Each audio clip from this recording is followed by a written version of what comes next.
പുതിയൊരു വീഡിയോയിലേക്ക് സ്വാഗതം. ഇന്നത്തെ വീഡിയോയിൽ ഞാൻ എക്സ്പ്ലെയിൻ ചെയ്യാൻ പോകുന്നത് ഒരു ചെറിയൊരു സ്കാൽപ്പിംഗ് സെറ്റപ്പാണ്. സ്കാൽപ്പിംഗ് എന്ന് പറഞ്ഞാൽ നമ്മൾ മൊമെൻറ്റം വരുന്ന ഒരു സമയം നമ്മൾ നേരത്തെ ഐഡൻറ്റിഫൈ ചെയ്ത് ആ മൊമെൻറ്റം ഉപയോഗിച്ച് ട്രേഡ് പെട്ടെന്നെടുത്ത് പെട്ടെന്നിറങ്ങുന്ന ഒരു ടെക്നിക്കാണ് ഈ സ്കാൽപ്പിംഗ് എന്ന് പറയുന്നത്. അപ്പോൾ സ്കാൽപ്പിംഗ് ഈ നമ്മുടെ സാധാരണ മൊമെൻറ്റം ടെക്നിക്കും അതുപോലെ പൊസിഷണൽ സെറ്റപ്പൊന്നും പോലെയല്ല. നമ്മൾ ഒത്തിരി നേരം ഒന്നും ഹോൾഡ് ചെയ്യില്ല. Maximum 1-2 candle. അതും നിങ്ങളുടെ ടൈം ഫ്രെയിം അനുസരിച്ചിട്ടുള്ളത്. ഞാൻ എൻ്റെ സെറ്റപ്പിന് യൂസ് ചെയ്യുന്നത് 5 മിനിറ്റ്സ് ടൈം ഫ്രെയിമാണ് ഫ്യൂച്ചർ ചാർട്ടിൽ. പിന്നെ പ്രീമിയം ചാർട്ടിൽ ഞാൻ യൂസ് ചെയ്യുന്നത് 2 മിനിറ്റ്സ് ടൈം ഫ്രെയിമാണ്. അപ്പം 5 മിനിറ്റ്സ് ചാർട്ടിൽ നമ്മുടെ എൻട്രി ആവാൻ പോകുന്ന പോയിൻ്റ് ഐഡൻറ്റിഫൈ ചെയ്ത് പ്രീമിയം ചാർട്ടിൽ 2 മിനിറ്റ്സിൽ നമ്മൾ എൻട്രി എടുത്ത് എക്സിറ്റ് ചെയ്യുന്ന ഒരു സെറ്റപ്പാണ് എൻ്റെ. അപ്പോൾ ഈ കാണുന്നതാണ് 24th ഒക്ടോബറിൻ്റെ ചാർട്ട്. അപ്പോൾ ഈ 24th ഒക്ടോബറിൽ നമ്മുടെ ഫ്യൂച്ചർ ചാർട്ടിൽ നമ്മൾ എവിടെയാണ് ട്രേഡ് ഐഡൻറ്റിഫൈ ചെയ്യുന്നത്, ആ ട്രേഡ് ഐഡൻറ്റിഫൈ ചെയ്തിട്ട് നമ്മൾ എങ്ങനെ എൻട്രി എടുക്കുന്നു, എങ്ങനെ എക്സിറ്റ് എടുക്കുന്നു, ഇത്രയും കാര്യങ്ങളാണ് പറയാൻ വേണ്ടിയിട്ട് ഉദ്ദേശിക്കുന്നത്. ഞാൻ മെയിനായിട്ടും കോൺസെൻട്രേറ്റ് ചെയ്യുന്നത് റിജക്ഷനെയാണ്. അതായത് നമുക്ക് ഓർഡർ ഫ്ലോ വെച്ചിട്ട് നമുക്ക് ഏറ്റവും കണ്ടുപിടിക്കാൻ എളുപ്പം റിജക്ഷനാണ്. അതായത് നമ്മൾ ലെവൽ സെറ്റ് ചെയ്തിട്ട് ആ ലെവലിൽ ഒരു റിജക്ഷൻ നടക്കാൻ പോകുന്നുണ്ടെങ്കിൽ നമുക്കത് ബ്രേക്കൗട്ടിനേക്കാളും പെട്ടെന്ന് മനസ്സിലാവും. ബ്രേക്കൗട്ട് മനസ്സിലാക്കാൻ കുറച്ച് പാടാണ്. അതായത് ആ ഒരു ലെവൽ ബ്രേക്കൗട്ടായിട്ട് പോകുന്നുണ്ടോ എന്ന് മനസ്സിലാക്കാൻ കുറച്ച് പാടാണ്. നമ്മൾ ബ്രേക്കൗട്ടൊക്കെ സാധാരണ നമ്മൾ വോളിയം, ക്യുമുലേറ്റീവ് ഡെൽറ്റയുടെ ഒക്കെ വല്ല ഒരു സർജ് വന്നു കഴിഞ്ഞാൽ അങ്ങനെയാണ് നമ്മൾ ബ്രേക്കൗട്ട് ഐഡൻറ്റിഫൈ ചെയ്യുന്നത്. പക്ഷേ പ്രശ്നം എന്താണെന്ന് വെച്ചാൽ ബ്രേക്കൗട്ടിൻ്റെ ഒപ്പം തന്നെ ഈ ഫോൾസ് ബ്രേക്കൗട്ടിനും ഒരുപാട് ചാൻസസ് ഉള്ള കാരണം നമ്മൾക്ക് കൂടുതലും എനിക്ക് കുറച്ച് കോൺഫിഡൻസ് ഉള്ളത് റിജക്ഷനെ ഐഡൻറ്റിഫൈ ചെയ്യാനാണ്. അപ്പോൾ ഒരു ലെവലുമായിട്ട് നമ്മുടെ മാർക്കറ്റ് റിയാക്ട് ചെയ്യുന്ന സമയത്ത് ആ ലെവലിൽ റിജക്ഷൻ വരുന്നുണ്ടോ എന്നാണ് ഞാൻ സാധാരണ ആദ്യം നോക്കാറ്. അപ്പോൾ ബ്രേക്കൗട്ട് ട്രേഡ് എനിക്കധികം കിട്ടാറില്ല. എനിക്ക് കൂടുതലും കിട്ടാറുള്ളത് റിജക്ഷൻ ട്രേഡാണ്. വളരെ കുറച്ച് ബ്രേക്കൗട്ട് ട്രേഡ് മാത്രമേ എനിക്ക് ഈ സെറ്റപ്പിലൂടെ കിട്ടാറുള്ളൂ. പിന്നെ അപ്പോൾ നമ്മുടെ ഈ റിജക്ഷന് വേണ്ടിയിട്ട് നമ്മൾ നോക്കുന്നത് അബ്സോർപ്ഷൻ സംഭവിക്കുന്നുണ്ടോ എന്നാണ്. അപ്പം ഈ ഓർഡർ ഫ്ലോയിൽ നമുക്ക് കാണുന്ന ഒരു ഫിനോമിനയാണ് അബ്സോർപ്ഷൻ എന്ന് പറയുന്നത്. അത് പറയാനാണെങ്കിൽ ഒരുപാടുണ്ട്. പക്ഷേ ചുരുങ്ങിയ വാക്കിൽ പറയുകയാണെങ്കിൽ നമ്മുടെ ബയേഴ്സോ സെല്ലേഴ്സോ എത്ര വിചാരിച്ചിട്ടും അവർ വിചാരിക്കുന്ന സ്ഥലത്ത് പ്രൈസ് ക്ലോസ് ചെയ്യാൻ പറ്റാതെ അവരെ അവിടെ ഒരു ലിമിറ്റ് ബയ്യറോ ഒരു ലിമിറ്റ് സെല്ലറോ അബ്സോർബ് ചെയ്യുന്ന ഒരു സംവിധാനമാണ് ഈ അബ്സോർപ്ഷൻ എന്ന് പറഞ്ഞാൽ.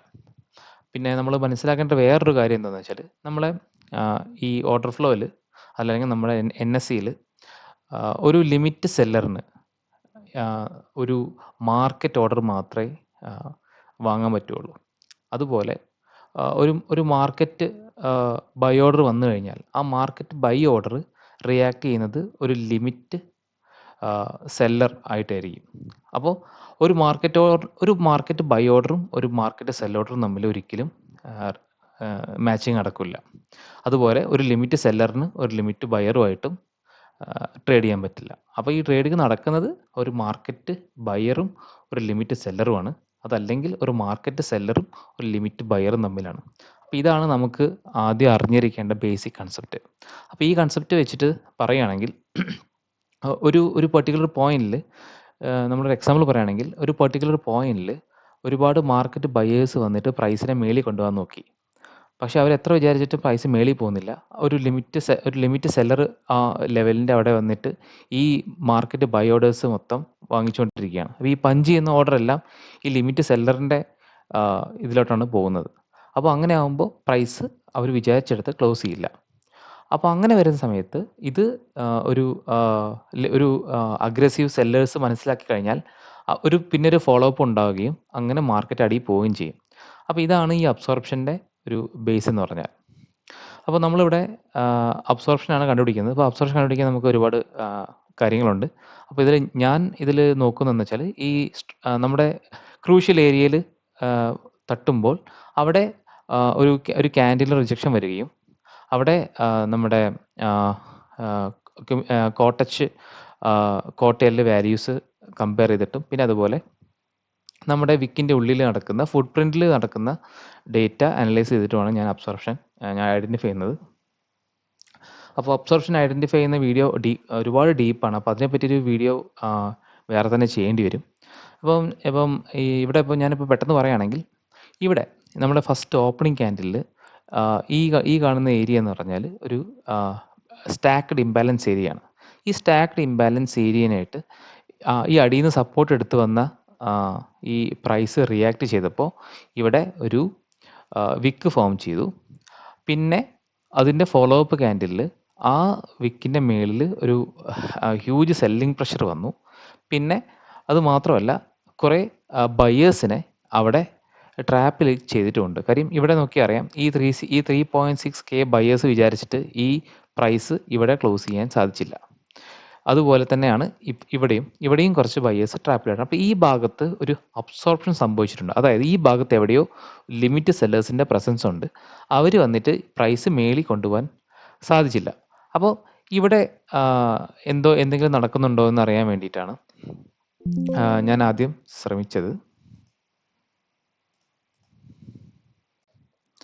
അപ്പോൾ നമ്മൾ പറഞ്ഞു നമ്മൾ ലിമിറ്റ് ഒരു ലിമിറ്റ് സെല്ലറുടെ പ്രസൻസ് നമ്മൾ കൺഫേം ചെയ്തു.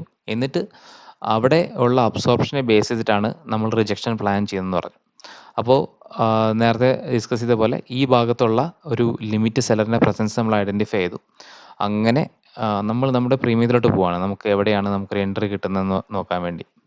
അപ്പം ഇപ്പം ലൈവ് മാർക്കറ്റ് ആണെങ്കിൽ ഏകദേശം ഈ ക്യാൻഡിലാണ് 9:30 ക്യാൻഡിലാണ് നമ്മളിത് ഐഡൻറ്റിഫൈ ചെയ്തത്. അപ്പോൾ നമ്മൾ ഈ 2 മിനിറ്റ്സ് ക്യാൻഡിൽ വരുമ്പോഴത്തേക്കും അതൊരു 9:31, 9:32 ഇവിടെയൊക്കെ ആവും. അപ്പോൾ നമുക്ക് ഇവിടെ നോക്കി അറിയാം ഇതിപ്പം നമുക്ക് ഫേവറായിട്ടല്ല പോകുന്നത്. മാർക്കറ്റ് വീണ്ടും അടിയിലോട്ടാണ് പോകുന്നത്.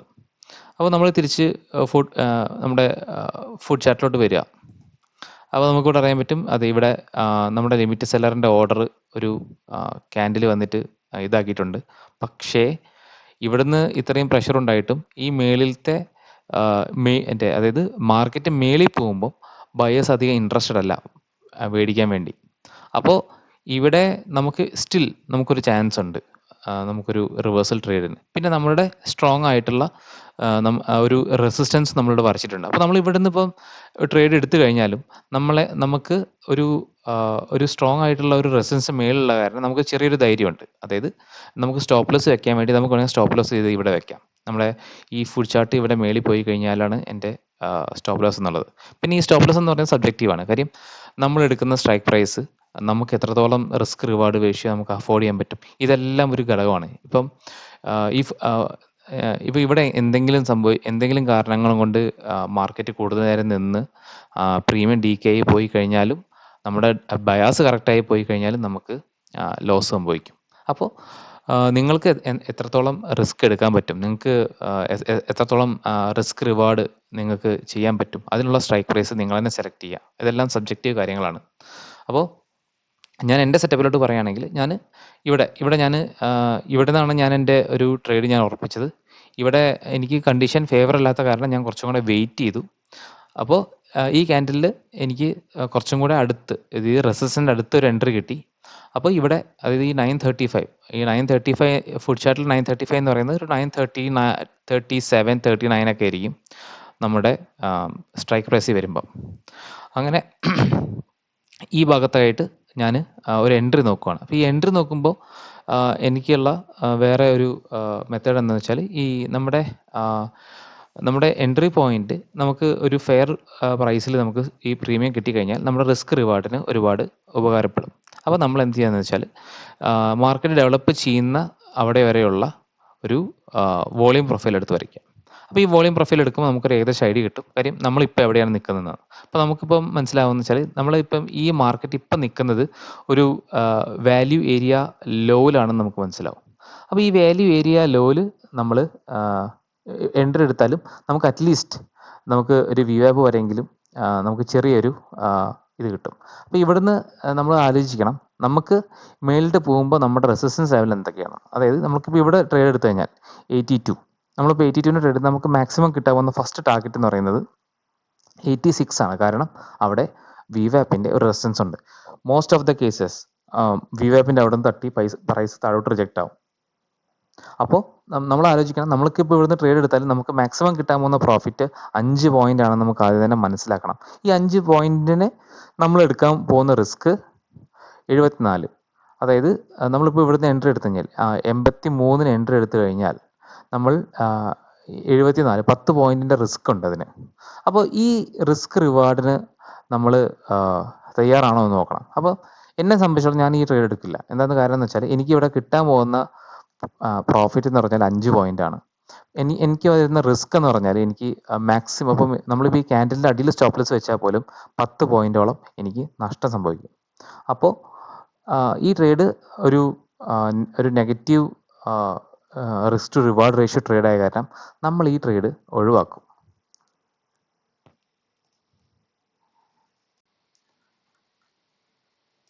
അപ്പോൾ നേരത്തെ പറഞ്ഞു നമ്മൾ ആ ട്രേഡ് എടുക്കില്ല എന്ന് പറഞ്ഞു. അപ്പോൾ നമുക്ക് ഇനി വേറൊരു നല്ലൊരു സെറ്റപ്പ് വരുന്നത് ഏകദേശം 10:10 ഈ 10:10 ഈ ക്യാൻഡലിൻ്റെ പ്രത്യേകത എന്താണെന്ന് വെച്ചാൽ മേളിൽ നിന്നും നല്ല സെല്ലിംഗ് പ്രഷറുണ്ട്, അടിയിൽ നിന്നും നല്ല സെല്ലിംഗ് പ്രഷറുണ്ട്. ഓൺ ടോപ്പ് ഓഫ് ദാറ്റ് നമുക്കിവിടെ കാണാൻ പറ്റും, ഇവിടെ നമ്മുടെ ഈ ഫുട് പ്രിന്റ് ചാർട്ടിൻ്റെ ഉള്ളിൽ ഒരുപാട് ബയേഴ്സ് മേളിൽ ട്രാപ്പായി കിടക്കുന്നുണ്ട്. കാര്യം ഇത്രയും ബയേഴ്സ് ട്രൈ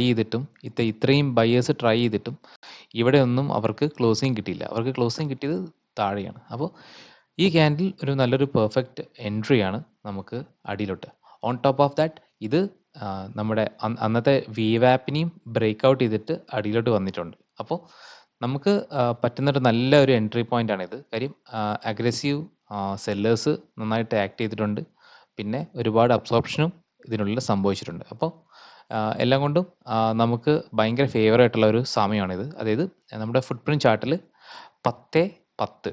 അപ്പം ഫുട് പ്രിന്റ് ചാർട്ടിൽ 10:10 എന്ന് പറഞ്ഞാൽ ഫ്യൂച്ചർ ചാർട്ടിൽ 10:10 എന്ന് പറയുമ്പോൾ നമ്മുടെ പ്രീമിയം ചാർട്ടിൽ ഇത് വരുന്നത് 10:12 അല്ലെങ്കിൽ 10:14. 10:14 മുന്നേ ആയിരിക്കും ഇതിൻ്റെ പ്രീമിയം വന്നിട്ട് പുട്ടിൻ്റെ പ്രീമിയം നമ്മൾ നോക്കേണ്ടത്. അപ്പോൾ നമ്മളിവിടെ വന്നു, നമ്മൾ 10:14. അപ്പോൾ ഇതാണ് നമ്മുടെ ഫുട് പ്രിന്റ് ചാർട്ടിൻ്റെ ഇതും നമുക്ക് ഒരുപാട് ഫേവറാണ്. കാര്യം എന്താണെന്ന് വെച്ചാൽ 10:11 നമ്മുടെ ഫുട് പ്രിന്റ് ചാർട്ടിൻ്റെ ഒരു ക്ലീൻ ബ്രേക്ക് ഔട്ട് കിട്ടിയിട്ടുണ്ട് വി വാപ്പിൻ്റെ മേളിലേക്ക്. പിന്നെ വി വാപ്പിൻ്റെ മേളിൽ ഒരു ക്ലോസിങ് നടത്തുന്നുണ്ട് 10:13. ഇത് നമുക്ക് ഭയങ്കര ഫേവർ കണ്ടീഷനാണ്. ഇനിയിപ്പോൾ നമ്മൾ ഇപ്പോൾ നേരത്തെ ഞാൻ കാണിച്ചു തന്ന പോലെ നമുക്ക് വേണമെങ്കിൽ നമ്മളിപ്പോൾ എവിടെയാണ് നിൽക്കുന്നതെന്ന് അറിയാൻ വേണ്ടി നമുക്കൊരു ഫിക്സഡ് വോളിയം പ്രൊഫൈൽ നമുക്ക് വരയ്ക്കാവുന്നതാണ്. കാര്യം ഇവിടെ വരെ ഇപ്പോൾ നമുക്ക് മനസ്സിലാവും, നമ്മളിപ്പോൾ ഓൾറെഡി നമ്മളിവിടെ നിന്ന് ഫസ്റ്റ് ബ്രേക്കൗട്ട് കിട്ടിയിട്ട് നമ്മൾ വി പി ഒ സി ആണ് ബ്രേക്കൗട്ട് കിട്ടാൻ ഏറ്റവും എന്താ പറയുക ഡിഫിക്കൽറ്റി ആയിട്ടുള്ള കാര്യം. അതിൻ്റെ ബ്രേക്കൗട്ട് നമുക്ക് കിട്ടിയിട്ടുണ്ട്, അതിൻ്റെ മുകളിൽ നമുക്കൊരു ക്ലോസിങ് കിട്ടിയിട്ടുണ്ട്. അപ്പോൾ ഇതൊരു നല്ലൊരു എൻട്രി പോയിന്റ് ആണ് നമുക്ക്. അപ്പോൾ നമ്മൾ ഇതിൻ്റെ ഈ ക്യാൻഡിൽ കഴിഞ്ഞ ഉടനെ തന്നെ നമുക്ക് ഒരു എൻട്രി എടുക്കാവുന്നതാണ്. പിന്നെ അതിൻ്റെ സ്റ്റോപ്പ് ലോസ് നമുക്ക് വോളിയം ഏരിയ ലോ, ആ വോളിയം ഏരിയ ലോയിൽ നമുക്ക് സ്റ്റോപ്പ് ലോസ് വയ്ക്കാം. അപ്പോൾ നമുക്ക് ഇങ്ങനെ ഒരു സെറ്റപ്പ് വന്നു കഴിഞ്ഞാൽ നമുക്ക് ഇത് പെട്ടെന്ന് തന്നെ, അതായത് ഇതിപ്പോൾ അതിൻ്റെ ഓൾമോസ്റ്റ് അടുത്ത ക്യാൻഡിൽ തന്നെ നമുക്ക് നല്ലൊരു ബ്രേക്ക് ഔട്ട് കിട്ടി. പിന്നെ നമുക്ക് ഈ പറഞ്ഞ പോലെ ഇവിടുന്ന് നമുക്ക് സ്റ്റോപ്പ് ലോസ് ട്രെയിൽ ചെയ്ത് പോവാം. അതല്ലെങ്കിൽ നമുക്ക് നമ്മൾ 10 പോയിന്റോ അല്ലെങ്കിൽ 20, നമ്മൾ എത്ര ടാർഗറ്റ് ഉദ്ദേശിച്ചെന്ന് വെച്ചാൽ ആ ടാർഗറ്റിൽ നമുക്ക് ഇറങ്ങാവുന്നതാണ്. പിന്നെ നമുക്ക് വേറെ കുറച്ച് കാര്യങ്ങളുണ്ട്. അതായത് നമ്മൾ ഈ ട്രേഡ് എടുക്കുന്ന മുന്നേ കാര്യം ഈ ഒരു ക്ലീൻ ബ്രേക്ക് ഔട്ട് ആണെന്ന് നമുക്ക് ഉറപ്പിക്കാൻ വേണ്ടി 2-3 കാര്യങ്ങളും കൂടെ ഉണ്ട്. അതായത് നമ്മൾ ഈ പ്രീമിയം ചാർട്ടിൽ നമുക്ക് ഈ കോട്ടയിലെ വാല്യൂ നമുക്ക് നോക്കാം. അതായത് ഇവിടെ അപ്പോൾ നമ്മുടെ ഈ ബ്രേക്ക് ഔട്ട് ക്യാൻഡിലും ഈ ബ്രേക്ക് ഔട്ട് കഴിഞ്ഞ ഈ ക്ലോസിങ് ക്യാൻഡിലത്തും കോട്ട് എല്ലിൻ്റെ വാല്യൂ കൂടെ ഒന്ന് നോക്കുക. അതായത് അത് ഗ്രീൻ ആണെന്ന് ഉറപ്പ് വരുത്തുക. പിന്നെ അത് മാത്രമല്ല അതായത് വോളിയം നമുക്ക് സപ്പോർട്ടായിട്ടുണ്ടെന്ന് ഉറപ്പ് വരുത്തുക. ഈ 2 കാര്യങ്ങളും കൂടെ ഒന്ന് ശ്രദ്ധിച്ചു കഴിഞ്ഞാൽ നമുക്ക് ഈ ഫേക്ക് ബ്രേക്കൗട്ട്സ് ഒക്കെ നമുക്ക് ഒഴിവാക്കാം. കാര്യം ഇവിടെ ഇപ്പോൾ നമുക്ക് നോക്കി അറിയാൻ പറ്റും, ഈ ബ്രേക്കൗട്ട് ക്യാൻഡിലും അത് കഴിഞ്ഞുള്ള ഫോളോ അപ്പിൻ്റെ വി വാപ്പിൻ്റെ മേളിൽ ക്ലോസ് ചെയ്ത ക്യാൻഡിലും നമുക്ക് വോളിയത്തിൻ്റെ നല്ല വ്യത്യാസമുണ്ട്. കാര്യം ക്യാൻഡിൽ ചെറുതാണെങ്കിൽ അതിൽ വോളിയം വളരെ വലുതാണ്. പിന്നെ അത് മാത്രമല്ല രണ്ടിലും കോട്ടൽ വാല്യൂ ഭയങ്കര പോസിറ്റീവാണ്, അതായത് ഗ്രീനാണ്. അതിൻ്റെ ഒരു മെച്ചം എന്താണെന്ന് വെച്ചാൽ നമുക്ക് നമുക്ക് മനസ്സിലാവും അവിടെ പ്രൈസ് മേളിൽ നിന്ന് വാങ്ങാനും നമുക്ക് അവിടെ ബയേഴ്സ് ഉണ്ടെന്ന്. പിന്നെ നമുക്ക് വേണമെങ്കിൽ ഇത് ഡെൽറ്റയുടെ വാല്യൂ ഒന്ന് നോക്കാം. ഡെൽറ്റയുടെ വാല്യൂ പോസിറ്റീവാണ്. പക്ഷേ ക്യാൻഡിൽ ഗ്രീൻ ആണെങ്കിൽ എന്തായാലും ഡെൽറ്റ എന്തായാലും ഗ്രീൻ ആയിരിക്കും.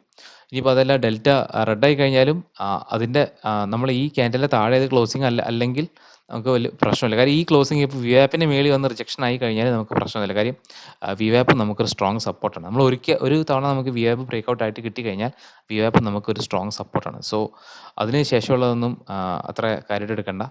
പക്ഷേ പിന്നെ മാർക്കറ്റാണ്. മാർക്കറ്റ് എങ്ങോട്ട് വേണമെങ്കിലും സഞ്ചരിക്കാം. ഇപ്പം നമുക്കെല്ലാം ഒരു പ്രോബബിലിറ്റിയെ പറയാൻ പറ്റുള്ളൂ.